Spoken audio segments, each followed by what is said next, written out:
Hey guys, Emma here. Really quickly, I have a really fun offer for Good Dirt listeners for this specific episode with Bailey Van Tassel from the Kitchen Garden Society. After you are completely inspired by this conversation, you will definitely want to join her membership, the Kitchen Garden Society. And what's good for you is that she is offering Good Dirt listeners 1 free month in her membership with the code DIRT. That's DIRT. And as if it couldn't get any better, when you sign up for her membership for 1 free month, you will also get 1 free month in the Almanac if you are not already a member. Use code DIRT at checkout at thekitchengardensociety.com for a free month in Bailey's membership and a free month in the Lady Farmer membership, the Almanac. Thank you so much and enjoy the episode. Fast Forward Productions. The women are speaking. In nature, without any intervention from humans, something is happening. Seeds are germinating. There's this knowing. And so I think that's where toying with some of these concepts and ideas helps get us back to how can I replicate nature and how can I be least imposing on the natural world and yet still achieve my goal of, growing my own food and flowers in a way that is sustainable for us as humans too.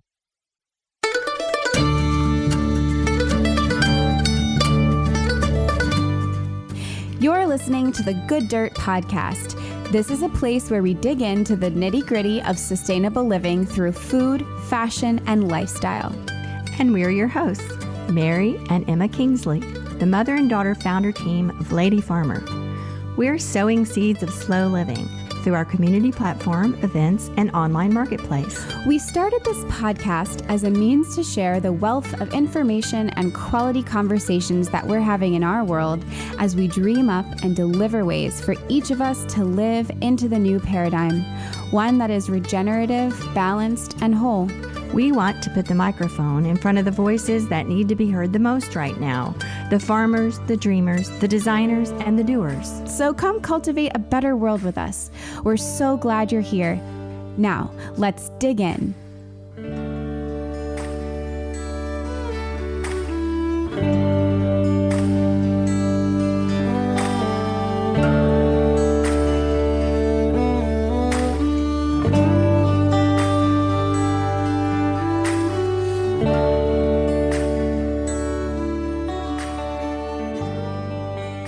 Good morning and welcome to another Friday morning Good Dirt interview with Mary and Emma and our amazing guest, who we will introduce in just a little bit. It is June. I just wanted to remind everyone before we get started today that we do have a voicemail. It is 443-459-1950, and we love hearing from you. We love hearing from our listeners. Please call us, 443-459-1950, and tell us your favorite Good Dirt episode. Tell us what you're working on. Tell us about your slow living journey and your thoughts about slow living. And what we'll do is we'll collect a number of voicemails. They will probably be played over the podcast. That's another thing. If you're leaving a voicemail, we love to play it over the podcast for others to hear so listeners can connect with one another. And one of our lucky callers will be chosen for a slow living consult, which is basically kind of like coming on the podcast for an interview with us. And it's so fun. We've done a few of these and we will actually be airing one soon as a podcast episode. So you'll hear from that in a couple of weeks. But yeah, call our voicemail 443-459-1950. We love hearing from you. Tell us who you are and where you're from and a little bit about your slow living journey. We can't wait to meet you. Yeah. So guess what? We are already almost to the summer solstice. It's next week, next Wednesday. That's really exciting. Although I feel like I've been doing summer, honestly, ever since the wedding, because that was Memorial Day. So I feel like in capitalism world, summer starts after Memorial Day. I love summer, man. It is true. Memorial Day is the cultural launch to summer. But in terms of the season, it is the longest day of the year in North America. It's that time of the year, you said we love June. I really do love June. And, it's hard to say what a favorite month is because, we're all about slow living through the seasons and all the months have their special charm. But I do love June. This is the time of year when you can practically watch things grow before your very eyes. You really get a sense of the amazing power of the sun as a giver of life. And you can see life just surging all around you. So it's very magical. I love the solstice season. Summer solstice is super special. There's something really fun about it being the longest day of the year. And then also crazy and a little sad and a little scary when when it only gets shorter from there. You're like, I'm not ready. I know. We wait so long for summer and we look forward to the warm weather and the long days. And then all of a sudden it's going the other direction. It is true. But this is life. This is the cycle. This is what we talk about all the time. So it's true. It is life. It is the cycle. And one of the best ways to explore that is through gardening, something that we talk about often on this podcast, but I think maybe not as often as one would think. So we're really excited about today's very gardening specific episode. Yes. And with our guest today, Bailey Van Tassel, we're going to talk all about growing things and gardening year round. Bailey is a self-taught gardener and writer living in San Juan Capistrano, California, with her husband, Joe, and their 3 children. And her personal gardening adventure began when 6 plants from Home Depot became 2 raised beds in front of a condo where she began growing food. She had to actually petition to the Homeowners Association to let her do this, promising to share all her veggies with the neighbors if they allowed her to do it, which she did. And now she lives on a 1/4 acre with a big, beautiful garden, and she shares not only her veggies with the neighbors, but her knowledge and passion for gardening. Her goal is to inspire a life filled with gardening and nature,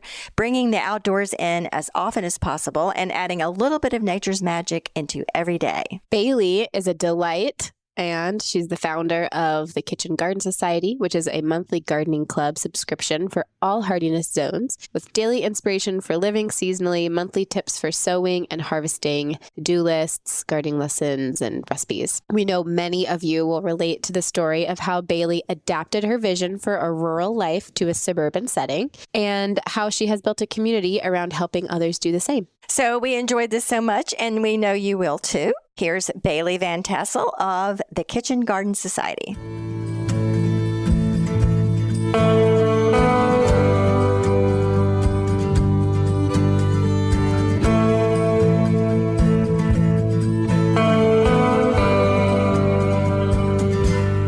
Awesome. Well, thank you guys so much for having me. I'm super honored to be here. My name is Bailey Van Tassel, and I typically describe myself as a home gardener, but I suppose that's evolved into something more. I consider myself a small business owner and educator in the gardening space. So it started out really like most things do as like a little bit of a, in air quotes, discussion with my husband about gardening. We lived in, and still do, I guess, the suburbs of Southern California. I really never wanted to be here or stay here. I grew up on a little hobby farm in Northern California in Sonoma County, which is like this just, I think, totally idyllic place to be.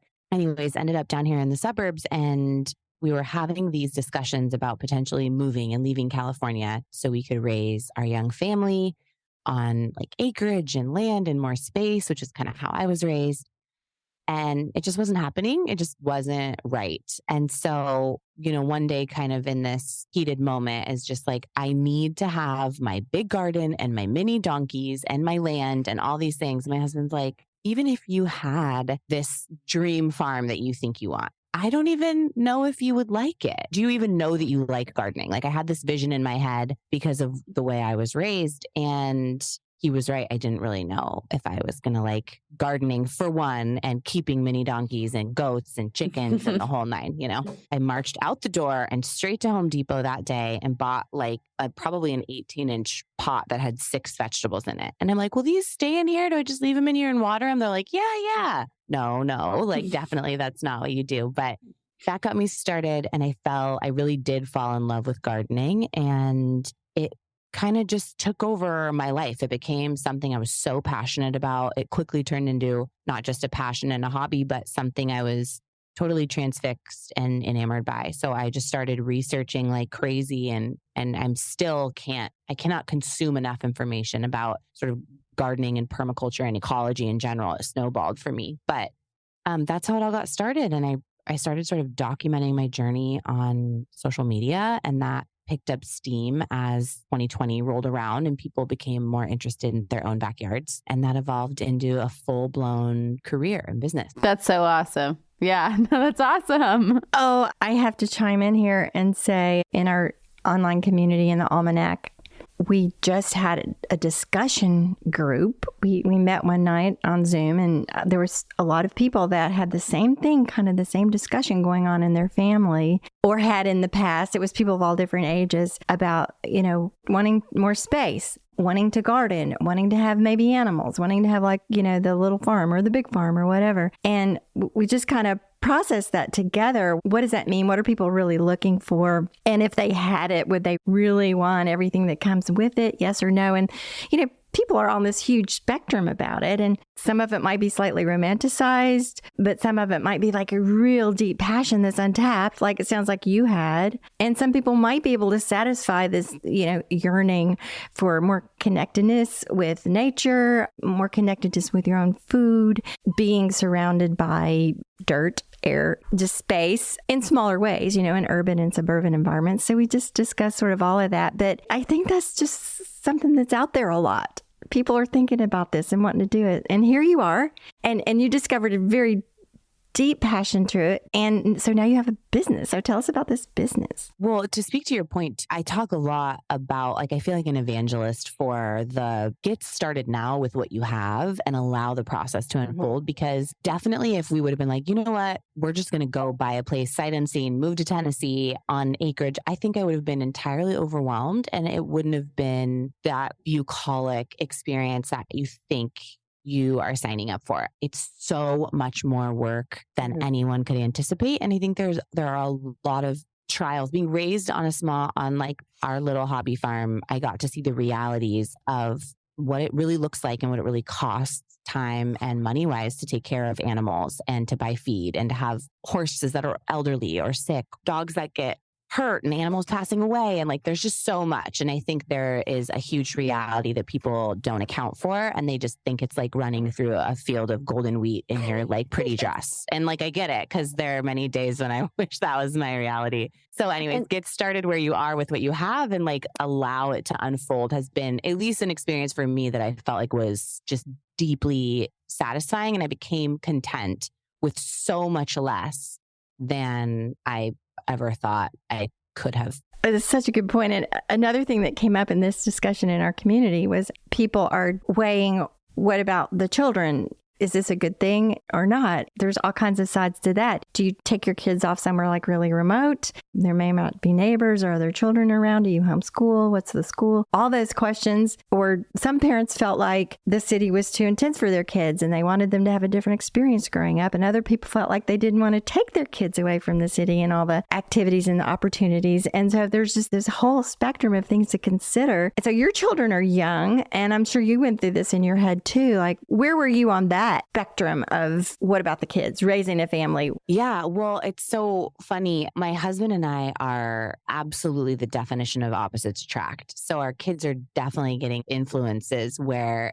my husband's way traditional and send them to traditional school and will live in the suburbs and would just kind of follow the normal bouncing ball of actions. That's how he was raised. And I'm the opposite. And I'm forest school, Waldorf, homeschool, Yeah. exploring all of those things. And I really had to do a lot of soul searching as a mother to figure out what my priorities were and what I was trying to not only achieve for and with my children, but I had some hangups based on just my own upbringing that I needed to overcome a little bit within myself, where I was okay, I think I'm actually pushing some of my weird preconceived notions and traumas onto my kids, and that's not their reality. So we need to kind of work through that. We actually have our kids in private school that allows us some of the controls that I think people are really searching for with homeschool, but also the social element.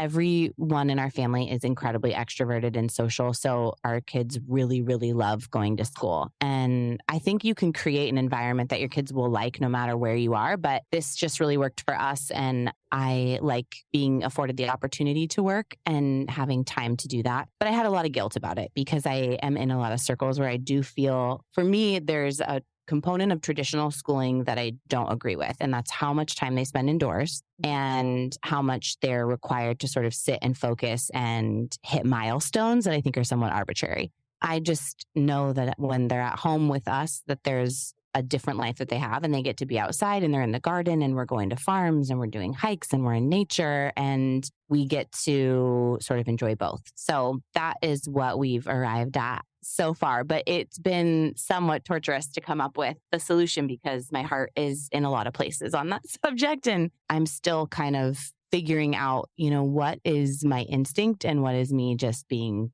really worried about the world that my kids are walking into that's outside of my control. What part of it is, like you said, kind of projecting your own, like, oh, I wish it had been different for me. It's already so different for your kids. Like, it's not even the same at all. Well, and I was raised by two like total cowboys. Like we're talking Wranglers, belt buckles, rodeo, horseback riding. And I came out of the womb wanting to be a ballerina who was into like fashion. And I cried and complained about every single hike. I never wanted to work outside. I wasn't into gardening. I wasn't into like any of those things, but it kind of got baked in. And then I woke up one day in adulthood and was like, wait, my parents had it totally figured out. Now I wish I had 3 acres of the creek in the back where I could just go get lost and have like dirt under my fingernails all day. So I think there's just so much of our children's experience that's just their own. And I'm just learning to try and see them for who they are and cultivate what's like best for them and sort of be in tune with just their emotional health and try to like separate, any of my expectations. That's so interesting. And, in the 90s, I wanted to homeschool my kids and there wasn't the infrastructure you have now and there weren't the communities. There was some, just little burgeoning. It was hard to find a community for that. And I actually did it one year. It was Emma's kindergarten year and she would have none of it. I was going to kindergarten. I was so excited to go to school. Are you kidding me? I'd waited for like 5 years to go to school, okay? So there you go, and then, so I had the 2 little boys and we did it for a year and it was fun. It was fine. There was, ups and downs. And so the next year I thought, okay, we've, kind of been there, done that. If it was now, there's all this great stuff. I don't have grandchildren yet, but I think it would be really fun now. But to your point, there are so many scenarios and factors and there's just no way that you can do anything but just zone in on what your needs are and your kids and go from there. I mean, that's totally it. So yeah, but we already have an episode on homeschooling, folks. And to like tie it back to gardening really brought me back into myself and my intuition and reawakened a little bit of like a place in me that was about like experimenting and allowing sort of co-creating with nature and whatever you believe on the God front. Like I just felt like it really opened me up in a new way. And I think that experience as a mother and as a woman is really important to be reconnected to just who are you with your truth and how is that separate from the family unit and also a really integral part of it. And for me, at least, gardening really put me back in touch with that because I sort of rediscovered this balance of what's in our control and what's not, and being able to let some things be really controlled and let some things be really wild and free. And, that whole concept when it comes to nature really helped contextualize like my entire life's experience, not to be super dramatic. No, it makes a lot of sense. Can you talk a little bit? I don't know if it's connected to what you were just saying, but you said you sort of woke up at some point in adulthood. That was maybe aha moment if there was one, or maybe there were many. Can you talk about that a little bit more? Yeah. So I left the like small town that I was raised in, and I was really, really one of only a few people I feel like that like went away to college. And I ended up in this sort of Southern California city-ish environment, lived in LA for a while and just experienced sort of the shallows and felt really disillusioned by the vibe, the people, the priorities, and was exposed to the full range gamut of that whole Southern California lifestyle. I just saw so much of that fast-paced sort of city life and felt like this is not me. And I just deeply craved. It was like, it was kind of like post-college, I'd say I was maybe like 23 or 24, where I just really started to crave this sort of return to like the characters that raised me and the people I admired and looked up to. And what I figured out was this theme, that sort of salt of the earth mentality and quality. And these were people where I just remember at a certain point in my experience thinking like, none of these people know how to get like a truck out of the mud. And like they lack so many, I felt like fundamental skills that just make you resourceful and build character. And I don't know. So I just started sort of seeking a return to more depth and finding people that I don't know. I just started to feel that sort of return to home, but I never ended up going home. Once I had kids, I felt really strongly about this needing to have nature be really fundamental in their lives, because I just felt like that connectedness was something I saw in my upbringing, and the people that I respected most really had a strong connection with nature. So I wanted to try and provide that for my kids. So now that you have your garden and your business and you're figuring this out with your family, do you feel like you've created more of this space in this community that you were hoping you would one day end up in? Yeah, no. And I guess that leads to this more relevant aha moment. I sort of started sharing about my gardening journey. People started paying attention. And at first I felt like a total weirdo and like I was getting super judged by like our actual friends. And then I started to feel like maybe this was the purpose. Maybe I'm placed here in suburbia in the total. I mean, I literally live down the street from like Real Housewives of Orange County, but maybe that's the purpose. Maybe I'm here to sort of bridge the gap and show people that you can live in a way that's meaningful to you, and that's more simple and more pared back and more sustainable and rooted in something that you really believe in, and be different. And I just felt like maybe that's what I'm called to do, is to share where I am with what I have and not to just try and replicate what I've seen online. That's it. That's the whole thing, isn't it? That's amazing. Yeah. Yeah, you don't have to buy you don't have to buy a farmette in Tennessee. Right. You can, but this comes up so often. I think we talk about this in our little book, Lady Farmer Guide. We're really all after a feeling, and attach the feeling with an action. We attach the feeling with being on a farm. We attach the feeling with running through the fields of flowers in our dress. And, you know, that whole thing with the children behind. The feeling might be about something deeper than that, something deeper than location. And there are other ways to get that feeling rather than turning your whole life upside down, forcing family members to do things. And they're like going, what? You know, 100% and 100%. And that is definitely what I was looking for. And I think that is what at one point, and this was like in 2020, before I had really started like an actual business, I was just really gardening and sharing about gardening online. It got to a point where I was spending a lot of time sharing and investing and sort of trying to tell my story. And my husband was like, what are we doing here? Like, is this work? Is this play? Like, we kind of need to have a discussion around it. And I realized I tapped into that feeling and made it work for me in my lifestyle. And I want my work to be that I garden and get to spend as much time with my kids as I choose to spend.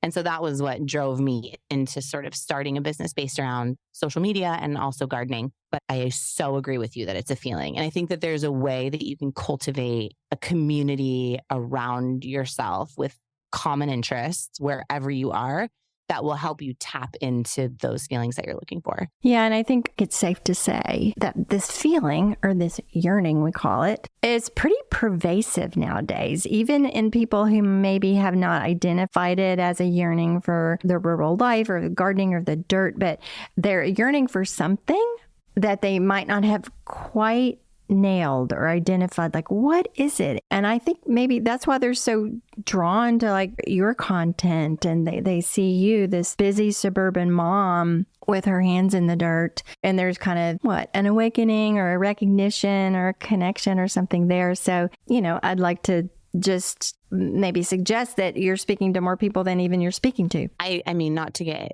too nerdy about it, but I think there's a science to it. I think as humans, biologically, we need nature, and there are the microorganisms, and there's like the serotonin that's released when you're literally working in the dirt. And I think that there's a biological craving for a return to that. And I think that's a part of it that some people may be totally unaware of. And I think part of it is because we've just we've isolated ourselves, right, with technology and even social media and all these things. I just think there's this sort of revival, a return to our roots that people really are wanting because they miss that connection and that groundedness, I think. Whether they are aware of it or not, I think there's sort of a scientific component to it. Absolutely. And also the point that I mentioned this a lot on here, we use the terms, we need to reconnect with nature, and we need to, get back to nature and all those things. But in my heart and mind, that sort of affirms the idea that we are separate from nature.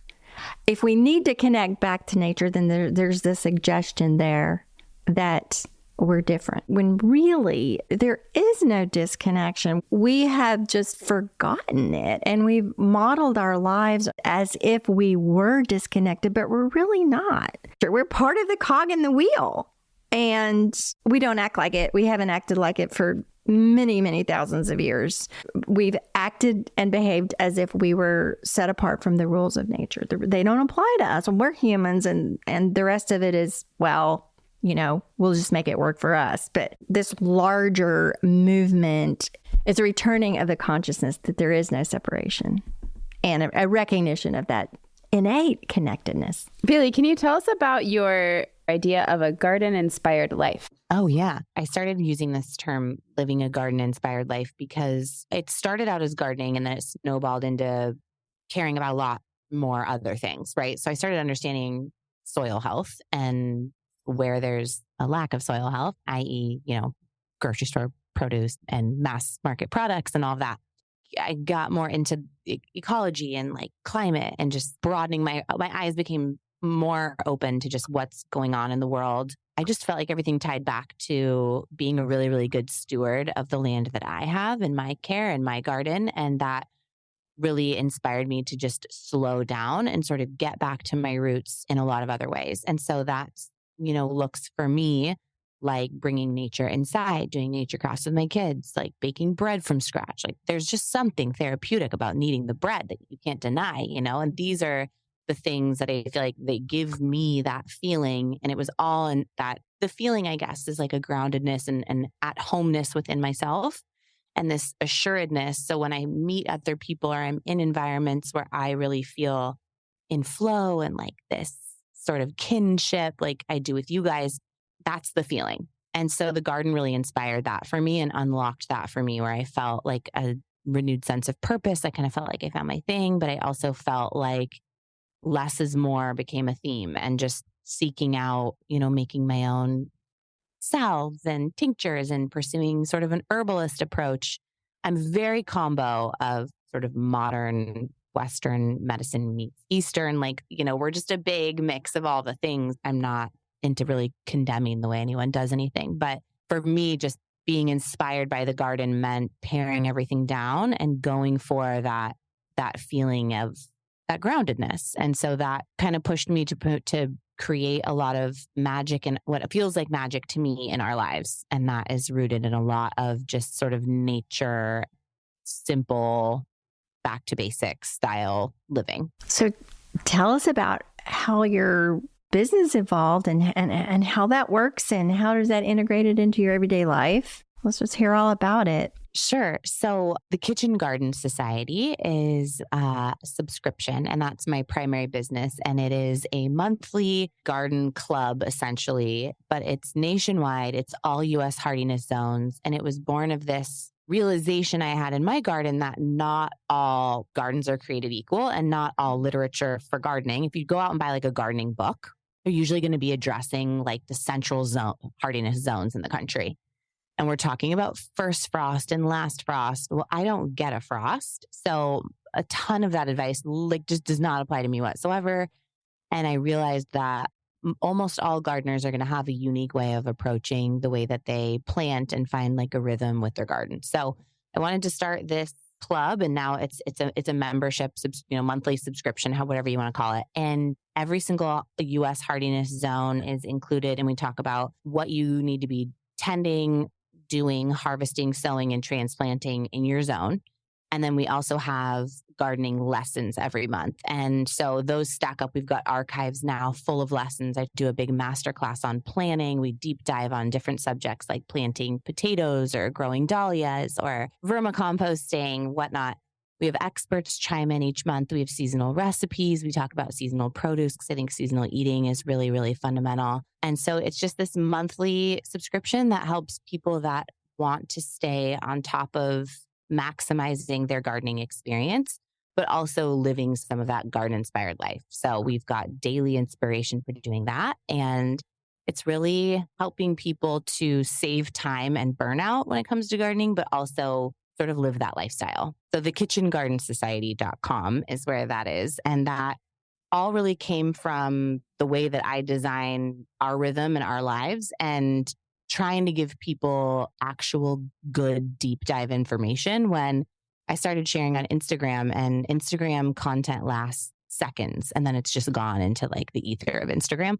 So I could teach you how to sow cucumber seeds and what my best method is, but tomorrow that content's gone forever. So I wanted to really find a home for that. And I also wanted to address that US hardiness zone thing, because I think that's so important. Where each month I was literally Googling like what to do in zone 10B in February. And so now we have a home where everybody every month can just constantly be checking in on what they can be doing in the garden and then how to do it essentially. That's awesome.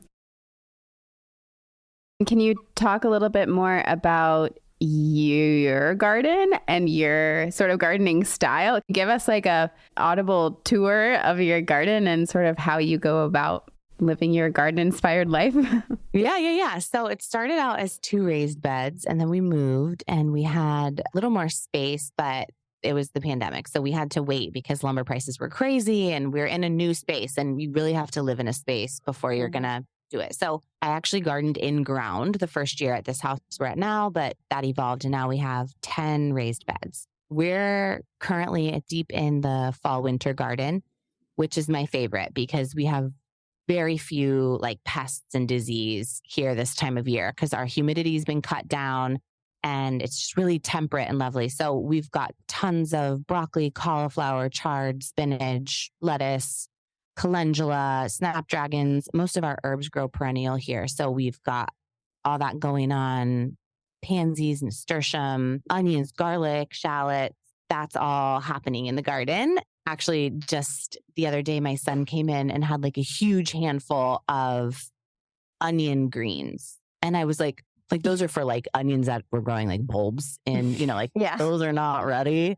But they go through the garden and will eat the onion tops. I'm like, you guys are crazy. That's not palatable for most humans. That's funny. Anyway, so we've been making a lot of things that require basically like chives because they kind of taste the same. Yeah. So my garden is those 10 raised beds. And then we've got borders that I'm planting actually sort of in an English cottage style. I'm trying to get a mixture of annuals and perennials. So we have some sort of privacy shrubs on the borders and then statement flowers that draw on the pollinators. I wanted this mix of French potager, very polished planted beds, and then kind of wild mass of flowers and shrubs around the edges was my personal little vision. And then in our garden, one of my favorite things, I built this secret fairy door into one of my raised beds for the kids where we hide like little treasures. It's like an enclosed box with a functional door. And so they'll go out there and check that and I'll hide like little treats for them and just trying to find ways to kind of get them out there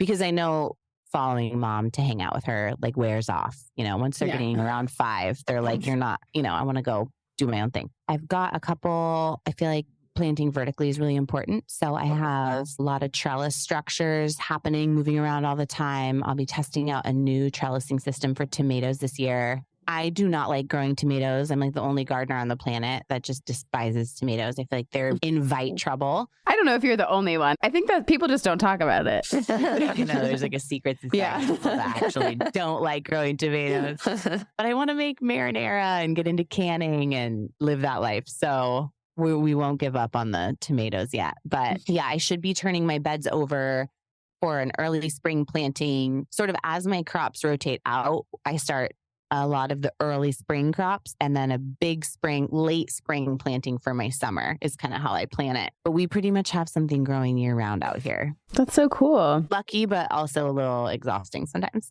Yeah, here there's like complete shutdown after the frost. Well, you're done. You're done to like March or even April and longer in places more north of us. So there's something to be said for that. But I'm sitting here listening to you describe what you have in your garden right now, and I'm feeling like really jealous. And like you really miss it. And I'm so excited about spring. I always feel that way. It was just part of the cycle here. That's the point too, isn't it? To become immersed in the cycle of wherever you are and to cultivate this anticipation and thrill and all of that goes with it. It's just really, really enlivening to look forward to things and enjoy them as they happen and also be ready for the changes as they occur. How much space are you working with there? People with small spaces love to hear about what other people are doing in small spaces. Yes, I know. You know what?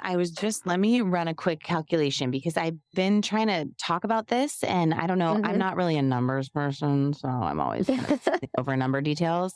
So I basically garden in 300 square feet. Wow. What? So we're like high density planting whenever I can. But yeah, it's pretty because it's just, they're 4 foot by 8 foot beds and there are 10 of them. So it's actually closer to 320 square feet of like real plantable like space for growing food. So it is not, our entire lot is less than a quarter of an acre. And, the house accounts for a really significant portion of that.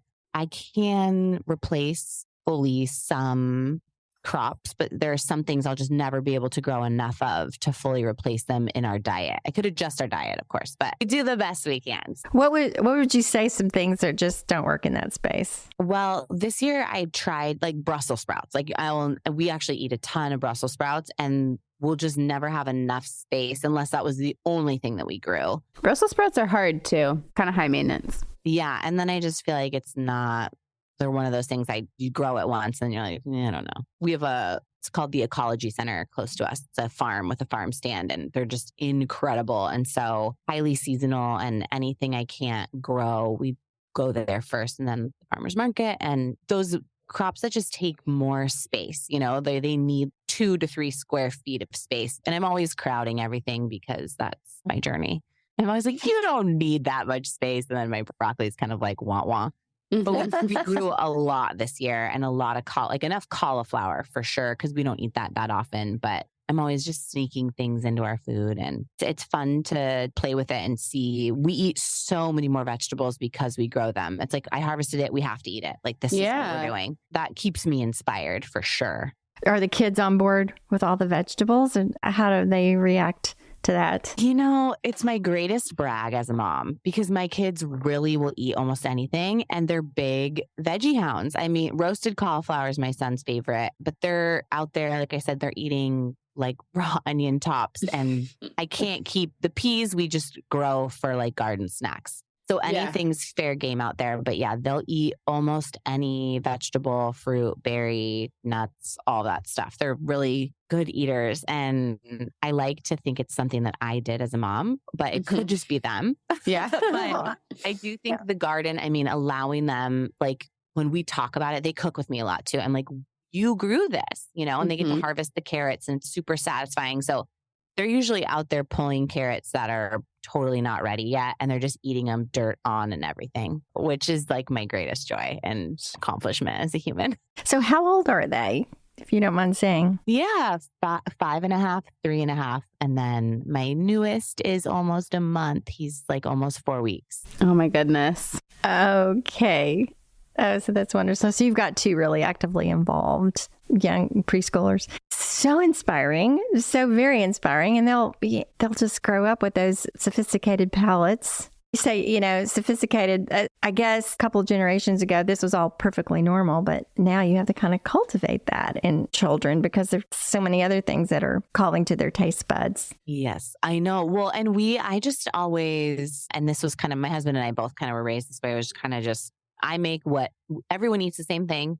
And I put a vegetable on their plate every single meal, no matter what. And I just kind of no pressure it. And we tell them like, take a taste. If you don't like it, spit it out and we'll move forward. And that sort of lack of pressure, I think has been helpful, but definitely it's fun to see other people's kids come and be totally enamored with the garden too. Like it's a magnet and the kids are out there and they're like, what? I can eat this? And like, I don't grow anything in the raised beds that you can't eat because it's too confusing. Yeah. I really wanted to do sweet peas this year, but those can be toxic. So, cause I'm like, if they see a pea pod, it's fair game. So I can't do that, but. You mean not the snap peas? People eat those whole.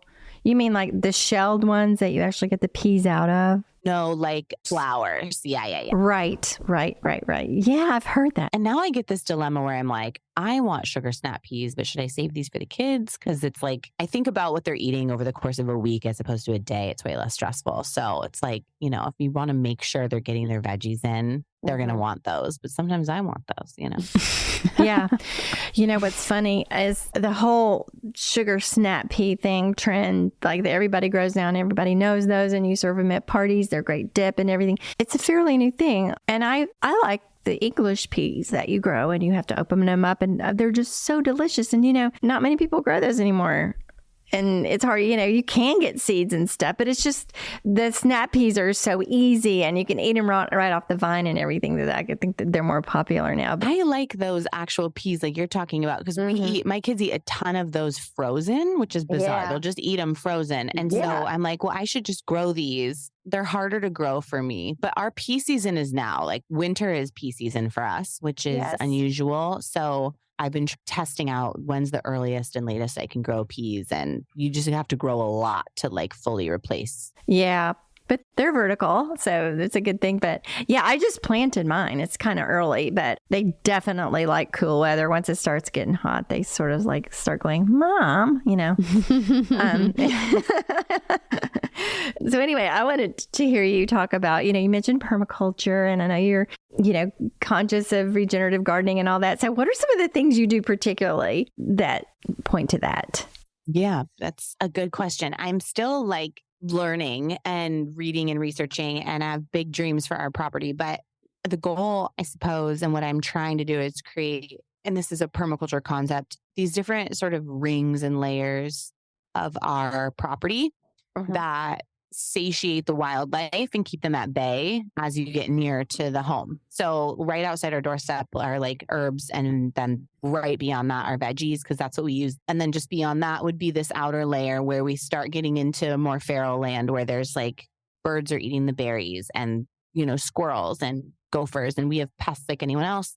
So trying to figure out how to create a really symbiotic relationship with the wildlife that, like I said, feeds them, but also keeps them at bay so they're not in the garden, and so that I'm not having to employ any like quote unquote pest control methods or totally lose my crop to pests, because we don't have a lot to lose.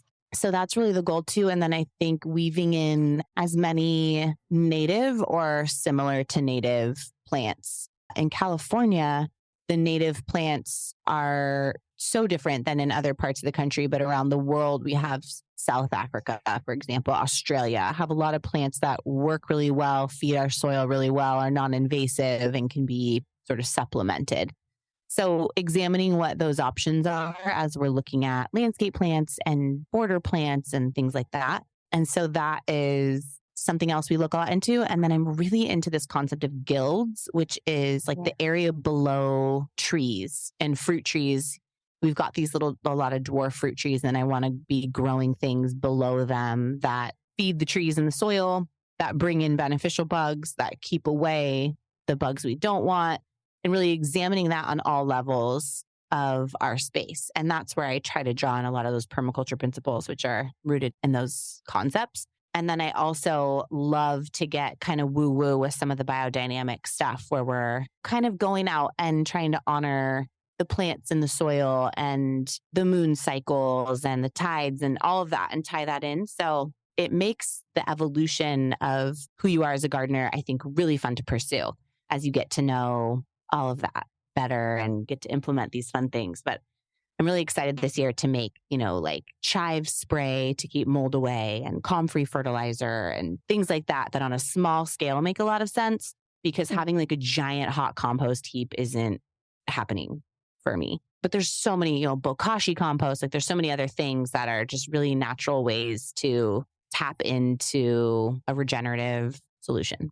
I'm really interested in the moon gardening as well. Well, that's very almanac-y. It is. I grew up in Appalachia, and my childhood in the 60s and 70s, a lot of the old timers were still really into it. And of course, I completely ignored it then. And like, well, that's weird. Why would you plant peas in the arms? What are they talking about? And now I'm like, oh, give me the information. And there's not that much of it. And I've been digging around a lot, trying to piece it all together. I've really been enjoying that. And then parallel to that, sort of dipping my toe into the biodynamic stuff, and come to find out they're two kind of different systems, and trying to see where they overlap or where they depart. So anyway, it's a very fascinating thing. But do you have any planting by the moon practices that you employ, or do you just try to keep an eye on it? I'm so glad you asked that because we actually have a planting by the moon lesson in the Kitchen Garden Society for our members. Cool. Definitely, just a little plug. I have a girlfriend from Appalachia who was our guest expert on that, and she loves doing all the moon gardening. And I've also used the almanac. I have to have things like written out for me or I'll forget because I don't know them. Mm-hmm. I like to pay attention because I think it's so like the waxing and the waning of the moon and how they impact the tides. We're like 5 miles from the beach here. So that's just science. And I feel like that the way the water is flowing in our gardens is really important to pay attention to and how much absorption you're having. We live in a drought in California constantly too. So I really like to honor that. So that's the first layer that for me makes the most sense. Is like really that the moon, the phases of the moon and how they impact the garden. So when to sow root crops versus above ground crops and when to pull things out and put things in. The next layer, which eludes me a little bit now, and it's just the season of life I'm in, then you kind of get into like the astrological component where it's like, okay, now the moon's waning and it's in Gemini. And that's when it's best to do whatever, plant the root crops. So I kind of have just stuck to the very, very basics and then try to layer things on. If I can plot it out on my calendar in advance, that really helps. And then I'll just know like, okay, let's try and get seeds in the ground on the 21st instead of the 23rd. I like that structure that it adds to the, gardening in general, which for me is helpful because usually I'm like, okay, I have 10 minutes. Like, what's the priority? So I do pay some attention to it, but at the end of the day, I'm usually like done is better than perfect. So if I have time, go for it. 100%. Yeah. Like, are you going to not plant the thing because it's not the right day? But I will say that this is something I was kind of toyed around with for many years. And also sort of a lack of information was part of it as well, but learning more and more. And this last season, I said, okay, this year I'm going to really try to can't follow all the rules because they're like too many layers as you were describing. But, you can say, okay, I'm going to follow the moon phase and I'm going to pick the right sign.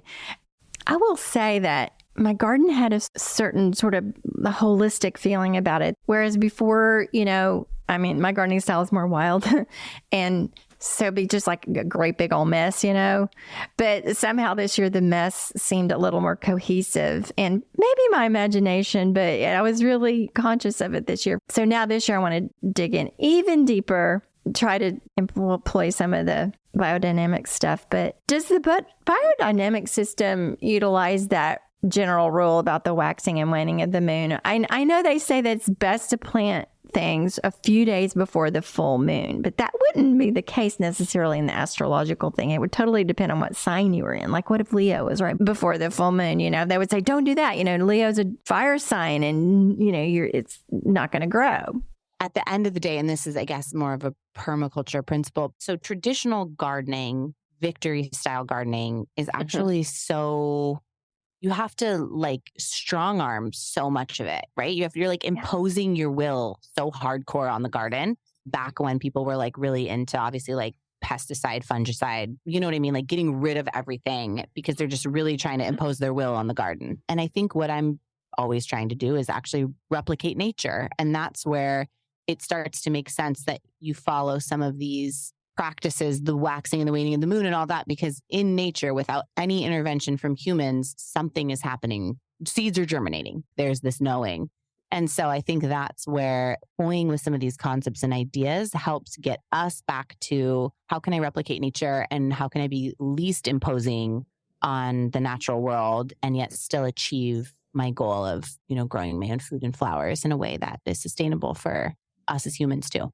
Yes, there's this perception out there that gardening is really hard and it's a ton of work and you're just going to browbeat it to death because you want to get rid of the weeds and get rid of the pests and get your food. But there is another approach, as you expressed so well, that if we kind of give up that feeling of having to like control nature, which is what humans have done since the very beginning. And look where that has gotten us. And, try to take on a position more of, cooperation and co-creation. And I think this is a growing thing. And we've talked to some wonderful people on this podcast most recently. Have you heard of Mary Reynolds? Yeah. Oh, yeah. Okay. Yeah. We just talked to her a couple weeks ago. She has turned the whole thing upside down practically. She says we have to be guardians, not gardeners. I think her work is really pretty revolutionary and just making people look at it from that different angle. We're not trying to tell nature what to do. We're trying to help her get back to her own ways and help heal some of the damage humans have done over so much time. And it's not just the last 100 years since the Industrial Revolution either. It's been way, way back. Yeah, you could say that the beginning of agriculture, that was what it was. Humans needed to get their sustenance from the land, and so they were going to control nature. I guess really quickly, do you have any advice for people just starting out, or maybe someone who feels like they have a little bit of like gardener's block or something? Just kind of any words of encouragement or advice for people that might need a little extra push? Yeah. I guess I always just say just fail fast. So start now and learn your lessons like we have all had to do. So just jump in and don't be afraid to make mistakes, because life wants to happen. Like plants want to grow. So there's a lot that will go right for you no matter what. And focus on that. And then what I sort of think about when I'm getting started is just, what do I like to eat? What do I think is beautiful? And what's exciting to me? And those are the things that I start with in terms of choosing what to plant or how to go about that. So I always like to have flowers in the mix because they draw in pollinators and we need that to grow veggies. And what's useful? What do we eat? What veggies do we want? And then what's interesting? I know every year I usually have something like cucamelons or dahlias, or that's just interesting and unique, and I want to try it and see how it goes. And that keeps me inspired. So I think people that are feeling kind of apprehensive or blocked or burned out, once you grow a plant, you create a connection with it that I think makes it really interesting. And so even really, I think there are some kind of common plants that are sort of want geraniums or something, where at first glance, you're like, oh, that's kind of like a grandma flower. Then you go to the nursery and you explore geraniums and you're like, oh my God, there's like all these really cool varieties and different smells. And you can actually make rose geranium cake, which is so rad. And you start to get to know plants better. So just a trip to the local nursery, I feel like, is always super invigorating as well. And that's kind of where I would get started. But I really did start gardening in one single pot. And while I didn't get great advice on that, that is very, very viable. Even if you just do like charred strawberries and violas in a pot, it's so satisfying. And that sense of awe is what people experience when they garden that they do not know they're going to experience. That will keep them going. So I think once you get to have that, then you're golden. That's like, that's your rite of passage. And then you're just like, oh my God, look at these strawberries ripening, and they taste otherworldly compared to any other strawberry I've ever had. It's so true. The taste test, and then you don't go back. Oh my gosh. Well, Bailey, what does slow living mean to you? Oh man. Slow living to me means getting back to basics and allowing the time and space that good things need to really thrive. So like I said, that's kind of kneading the bread and allowing it to rise as opposed to just buying it. Growing things, from seed if you can, saving your seeds, letting some of your plants bolt. It's taking the winding road because of the joy that it gives you as opposed to the straight path that just gets you there fast. Thank you. Totally. And what does the good dirt mean to you? Oh my gosh. I feel like that has so many great meanings, but the good dirt is like, I have to acknowledge compost. That's the good dirt. And worm castings. Heck yeah. But it's also the joys of life, the good things, like the scoop, getting to the scoop, the good dirt is kind of what it means to me, is like, and that also, no pun intended, but not. Yeah. Do you do vermicomposting at your house? Yes. So I had this like thriving worm bin, and it's so rewarding. And then I actually flooded my worm. We had these torrential downpours and I forgot about my worms, and I was like 9 months pregnant. And then I went out there one day and there were worms everywhere. There was like a wormicide situation. I felt horrible. Oh no. And so we need to restart the worm bin. But I do, because the worm castings are so beneficial. I have to buy a lot of compost, and there's not a lot of unbagged resources where I am that are really trustworthy. goal for me would be to have like 3 or 4 worm bins that we can really keep happy. But yeah, the vermicomposting, I mean, you just need like a Rubbermaid. Like you can do that in a small space, really no problem. And it's way more efficient, I feel like, than trying to compost outdoors. It's really fun. I like doing, I mean, we did it when we were like kids. I should do one here. I should just do one again, but yeah. Kids, they love the worms. Yeah. My kids do, at least. And then I'm like, the worms stay in the bin. Do you want to hear a funny story about a vermiculture experiment that I did with the school when my kids were little? Yes. Okay. I was a green school mom, and we wanted to have the classrooms have their own worm bin.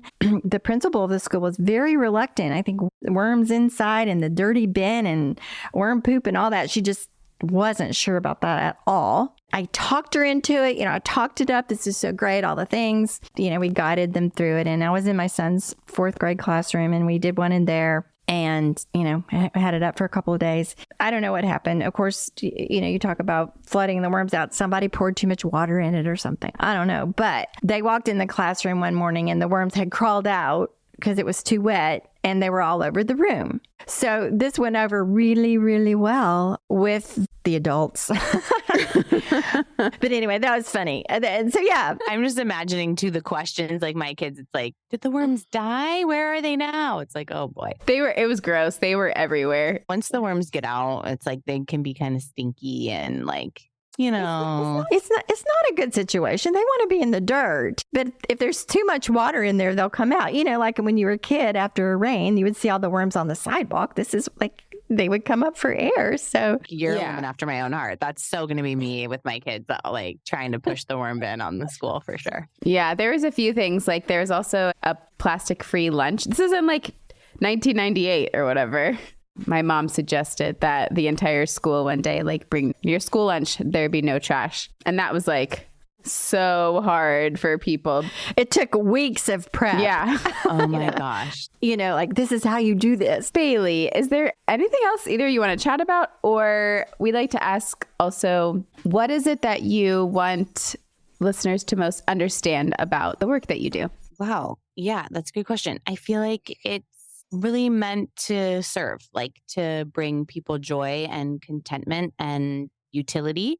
That's always my goal, is to just help educate and inspire people and get them outside in any way that makes sense to them. You can still shop at Target and garden and be into vermicompost. It's not mutually exclusive. So everyone's welcome. And hopefully I can just really infuse joy and contentment into your life without the overwhelm and the confusion that can come along with gardening. But yeah, that's what I would want them to know. So that's the Kitchen Garden Society. And then I have a podcast called the Garden Culture Podcast. We'll have to have you ladies come on as guests. Yeah. Would love it. Absolutely love it. And tell us about the podcast. What can people expect from the podcast? Yeah, it's a mixture of interviews of people that are not necessarily like horticulturists, but gardening or nature has made an impact on their lives. So we kind of just talk about what that looked like, sort of amidst their life's journey and how they weave it into everyday life. So all different types of people. And we're just chatting about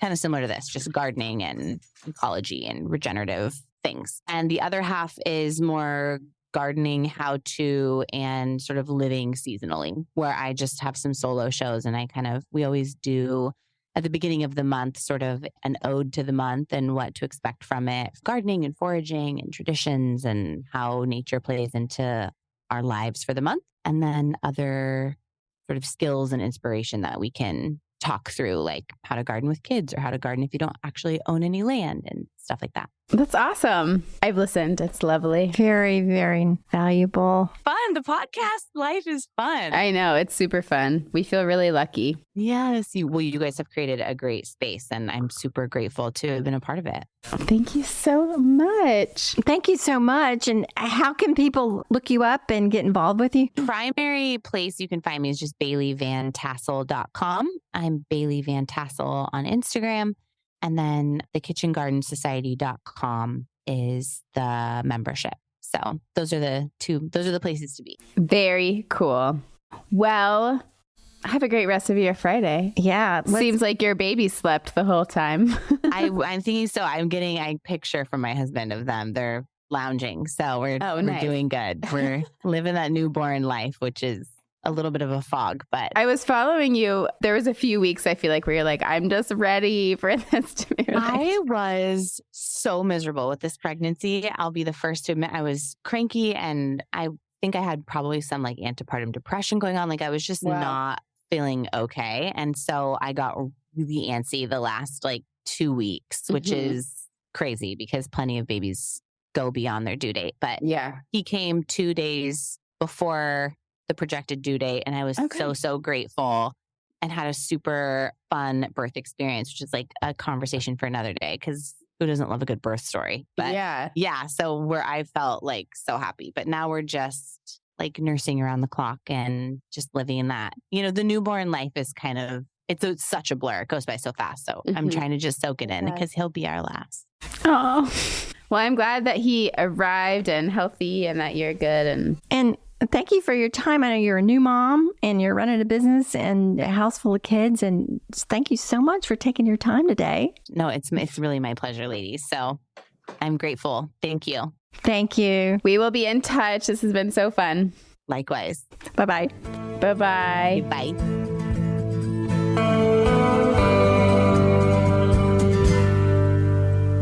Thank you for tuning in, calling in, and spreading the good dirt. We love hearing from you. You can reach our listener voicemail at 443-459-1950. That's 443-459-1950. You can find this number in our show notes and in our Instagram profile. This show is produced by Lady Farmer, a slow living lifestyle community, and the original music is composed and performed by John Kingsley. For more from Lady Farmer, follow us on Instagram at We Are Lady Farmer. That's We Are Lady Farmer. Or join us online at www.ladyfarmer.com. We'll see you next time on The Good Dirt. Goodbye.